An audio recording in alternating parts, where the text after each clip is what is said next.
Vous faites que poser les mêmes questions chaque semaine. Ça va au travail? Avez-vous des idées noires en ce moment? Tout ce que j'ai, c'est des idées noires.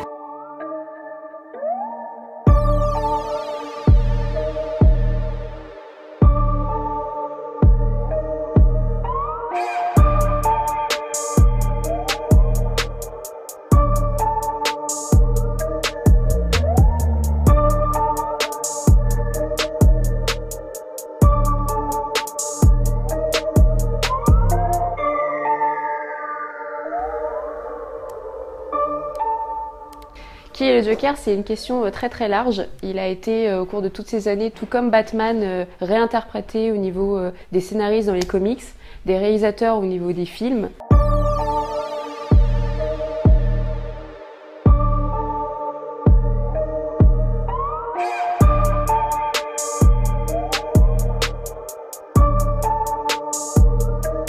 Marqué aussi par le comics Juste Ici, The Killing Joke dans les années 80. Le Joker, en fait, c'est Jack Napier, un comédien raté qui s'allie dans une bande de truands dans un braquage.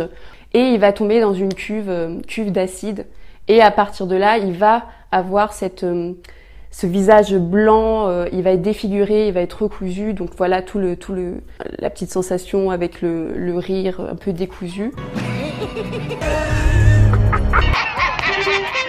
Tous les acteurs qui ont interprété le Joker, Jack Nicholson avec ce côté très burlesque, Jared Leto, lui, ça va être la version gangster, très décriée, certes, mais qui a existé dans les comics. Le Joker gangster, ça a une des origines. Heath Ledger, bah oui, c'est l'un des meilleurs.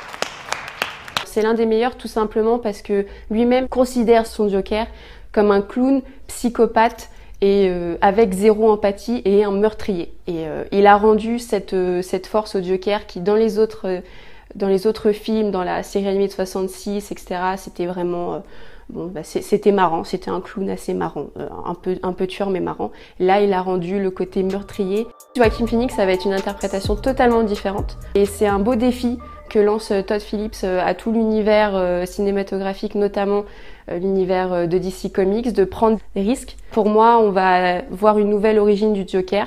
Ça va être quelque chose de très fort, avec beaucoup d'émotions. Et c'est ce que peut-être avait besoin l'univers cinématographique de DC.